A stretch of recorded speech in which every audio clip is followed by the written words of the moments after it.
Sai Ram. Among the various sayings of Bhagawan Sri Sathya Sai Baba, one that has inspired and touched me deeply is this. Swami says, if you need me, you deserve me. 7 simple words conveying such a profound message and truth. Unlike what we usually think, in order to attract God's grace, God's blessings, God's kindness, God's mercy, and God's compassion, it is not that we have to do austerities, severe penances, sacrifices, or give up our wealth, our home, our hearth. No.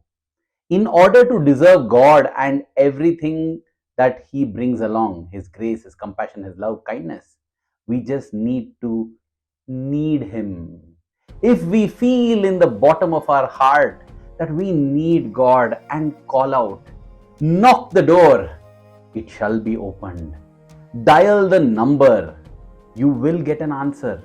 And that answer will not be a busy tone or a voicemail saying that you have reached the inbox of God, leave behind a message and I'll get back to you whenever I can. No.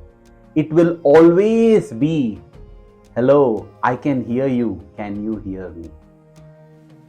That has been the experience of many devotees, including the one that I recently got to know in great detail and depth.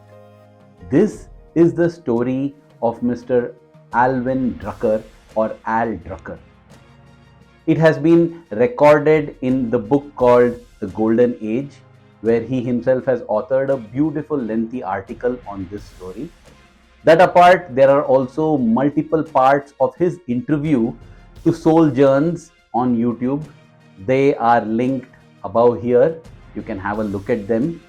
But this story shows that whether we are a devotee or a non-devotee, whether we believe in God or not, when the situation arises and we feel the need, all we need to do is let go of ego, let God and call out. He will definitely respond, and this beautiful experience is sure to thrill and touch our hearts at the same time, while thumping in that message that if you are in need, don't hesitate, just call out to God.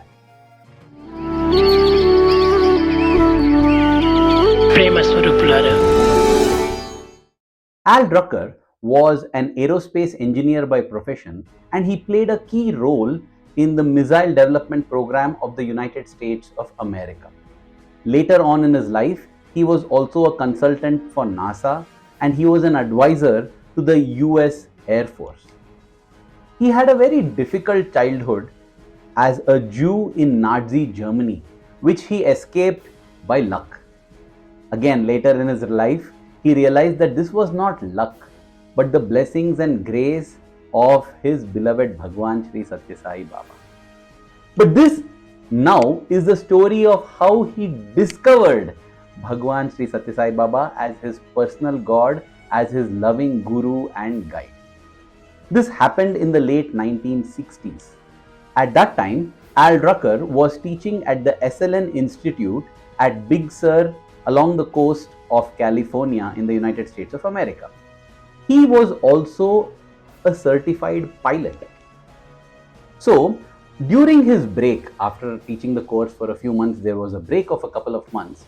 That time, one of his colleagues at the institute, a lady, approached him and told him she too was a pilot, an instrument certified pilot, but she had never flown over the Sierra Nevada mountains, which come to the north of California.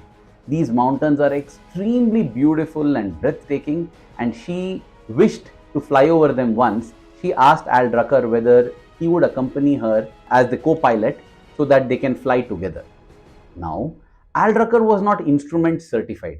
Instrument certified means a pilot is able to fly the plane by just looking at the instruments, seeing the height, seeing the velocity, seeing all these different measurements without actually seeing outside. So he was a pilot who flew by looking out.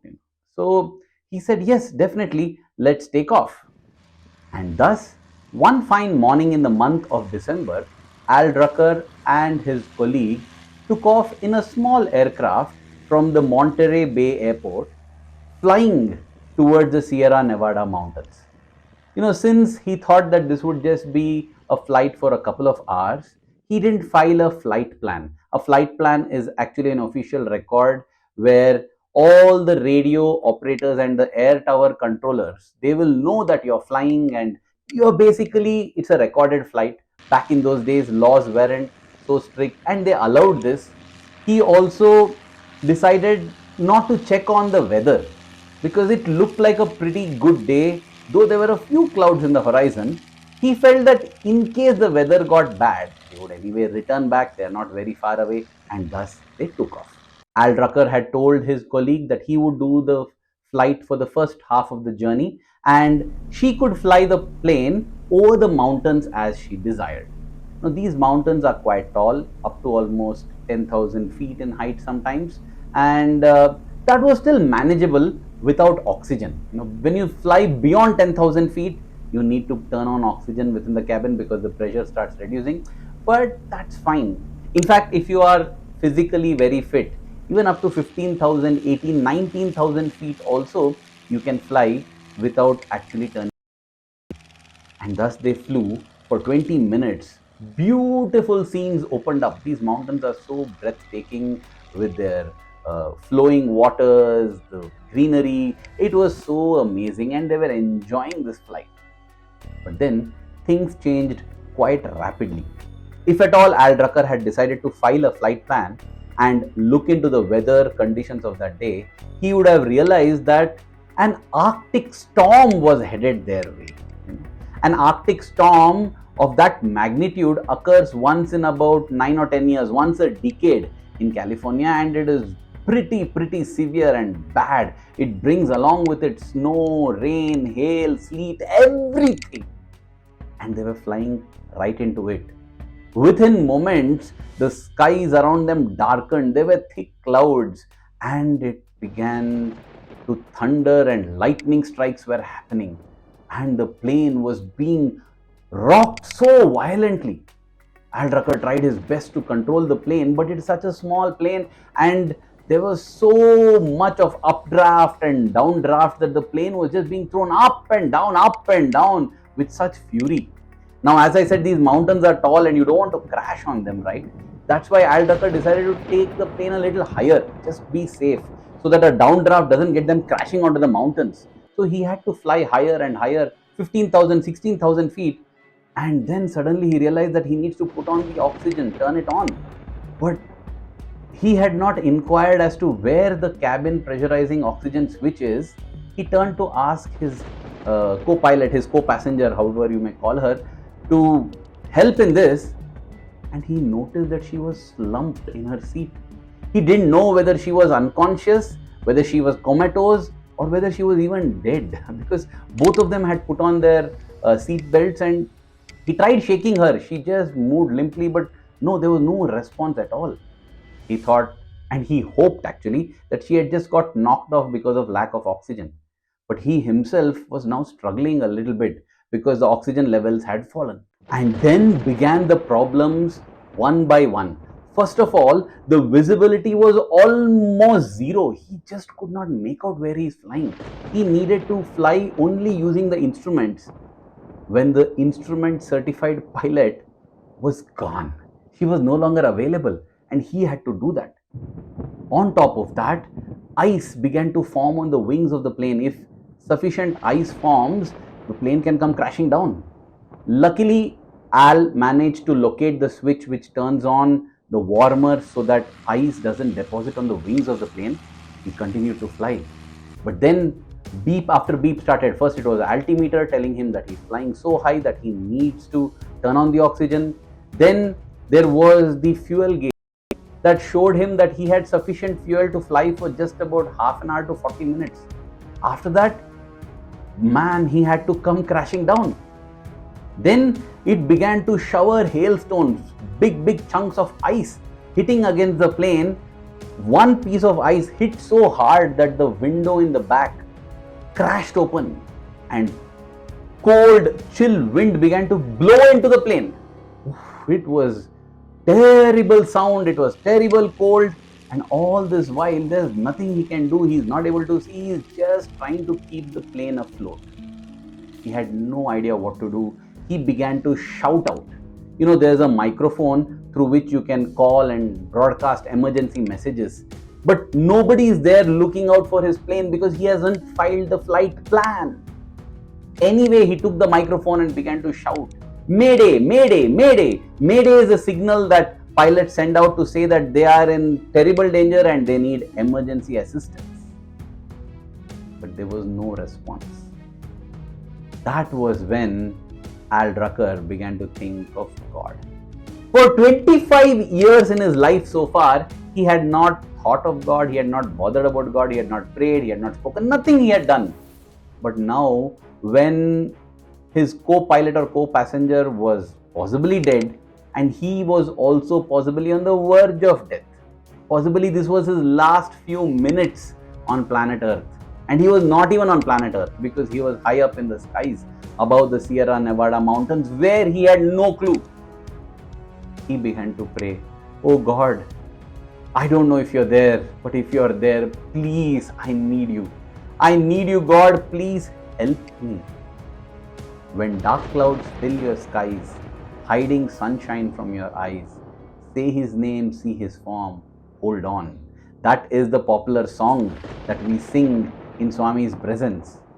He had no idea of which God he was praying to because he had never prayed in his life. But he called out. He called out to God in all desperation. And then, with complete resignation, came surrender. He said, God, I am in your hands now. Whatever you do, I accept, for I have no other choice. Please save me. Please save me. Right at that moment, the speaker cackled alive. He had not put his headphones on. There was a speaker that had been mounted on the back of the aircraft inside the cabin. And from there, the voice came, Flight in distress, do you hear me? Flight in distress, do you hear me? Wow! Somebody was responding, somebody was speaking to him. Thrilled, he wanted to speak back, but the microphone had fallen and got entangled with the brake and landing apparatus of the plane. It was far away from his reach. To pick it up, he tried to remove his seatbelt, but he was violently moved, pushed, and he feared that he would get dislodged and collapse, and therefore he put back his seatbelt, feeling so terrible that he's hearing someone, but he's not able to respond. Oh God, what is this? He cried out. And again the voice comes reassuringly. Don't worry if you are not able to speak to me. If you can hear me, it is enough. I have you in my sight. Don't worry, it will all be fine. Having flown for so many years, on many occasions, Al Drucker had spoken to the air flight traffic controllers. All their voices sounded so similar, with a static, with a hiss, so neutral, so dispassionate. For the first time in his life, he is hearing a voice that is filled with so much love, concern, and assurance. And he is amazed at the choice of words of this air traffic controller or the operator. And then he continues to listen as that person says, Wherever you are, take a 60-degree right turn. After taking that, continue along the same path as you are doing now. He just obeyed. Then the voice said, Now in your altimeter there are 3 needles. Align all the 3 needles. So this is a very strange way in which a pilot is being spoken to, because it appeared more like a mother guiding a child for Al Drucker. But align all the 3 needles meant come down to 10,000 feet. This, as I said, is risky because the mountains are there.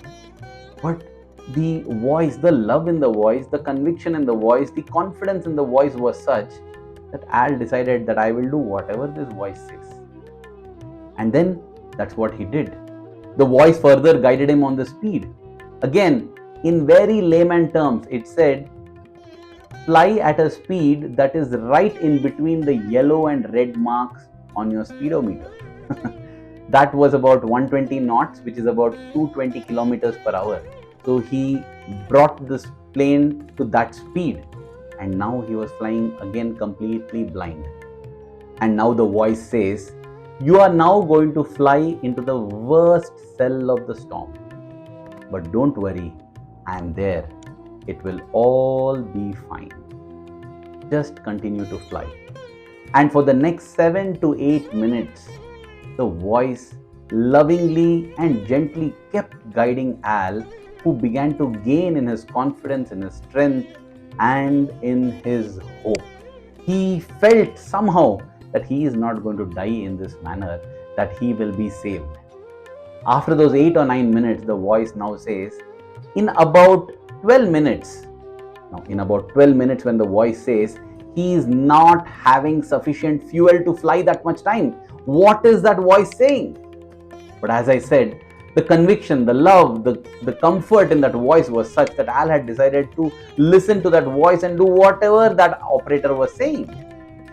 And that operator says, in about 12 minutes, you will come to a clearing, and there you will be on track at Reno Airport. Just say that you are in an emergency and go immediately for landing. You will be fine. Goodbye and good luck. And with that, he signed off. Not thinking about what will happen because he has run out of fuel, he just continues along the direction in the manner the voice had guided him. The speed, the altitude, the way to fly, the direction, everything had been given. And just as the voice said, in those 12 minutes, without his fuel running out, he could see an airfield. The airfield was filled with snow. And amazingly, a jeep had just cleared a runway. A snow plowing jeep had just cleared the runway as if for his plane to land.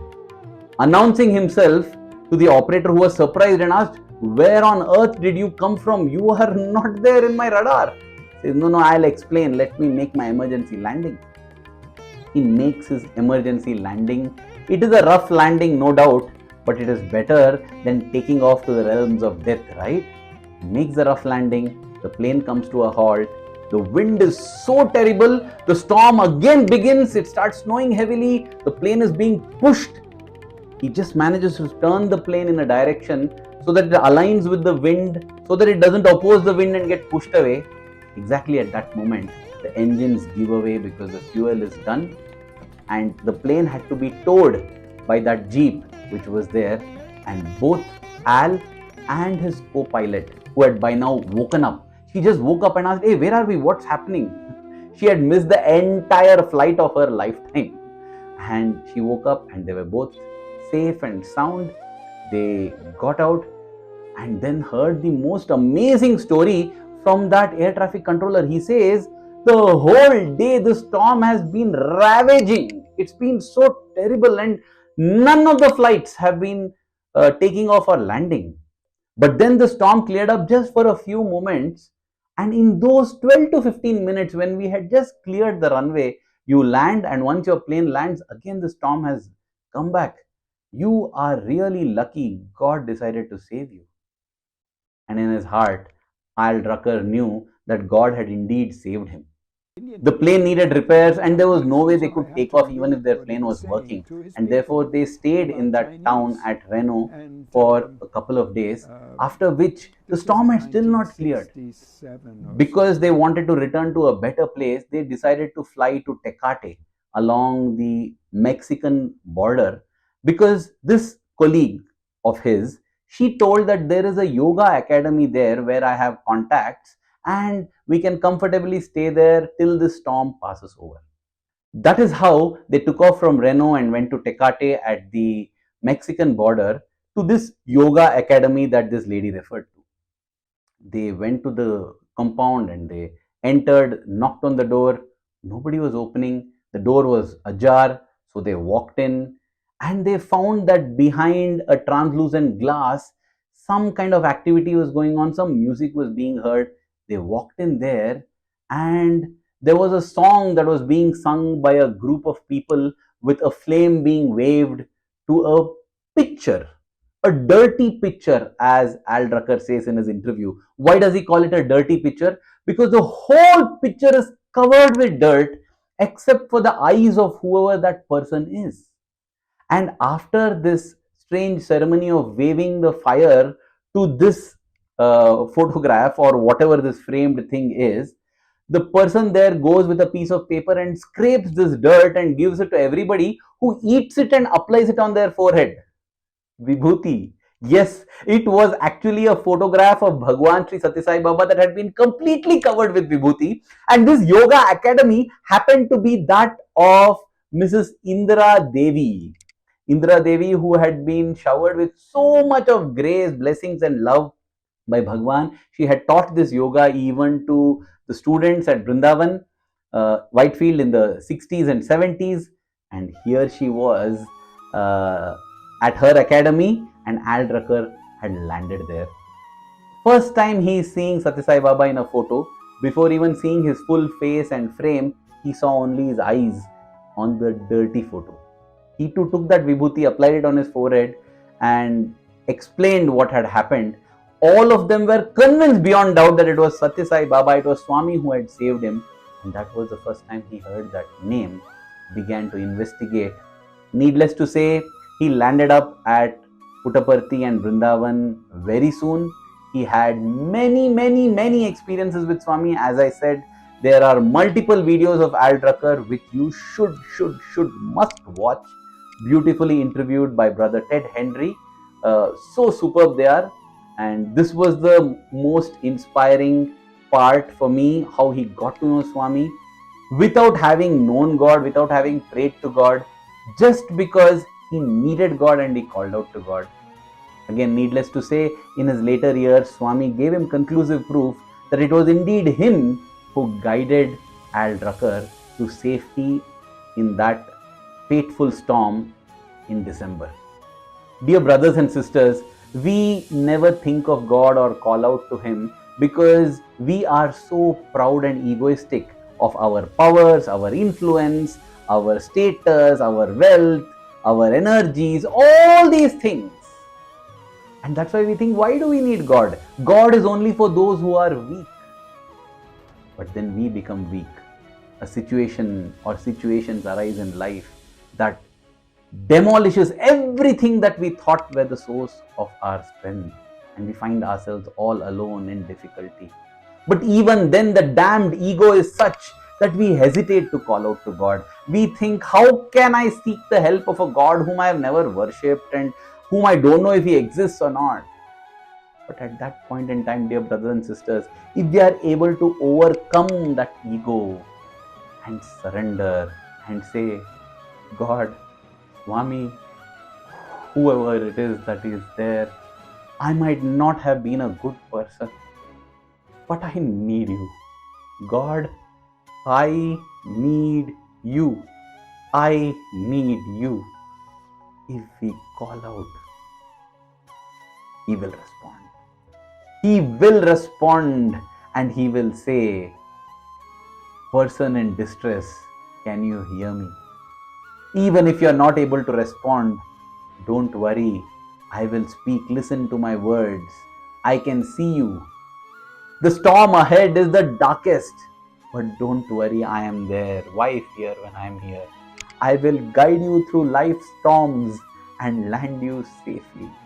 Don't worry about your fuel. Don't worry about your abilities. Don't worry about anything else. For everything is in my control. That is a beautiful experience.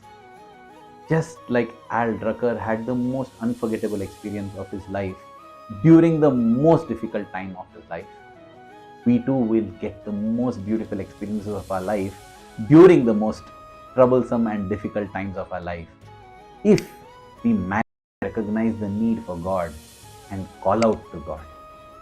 May Swami always be our sole refuge, and may the love that we have for him in our heart keep growing strong.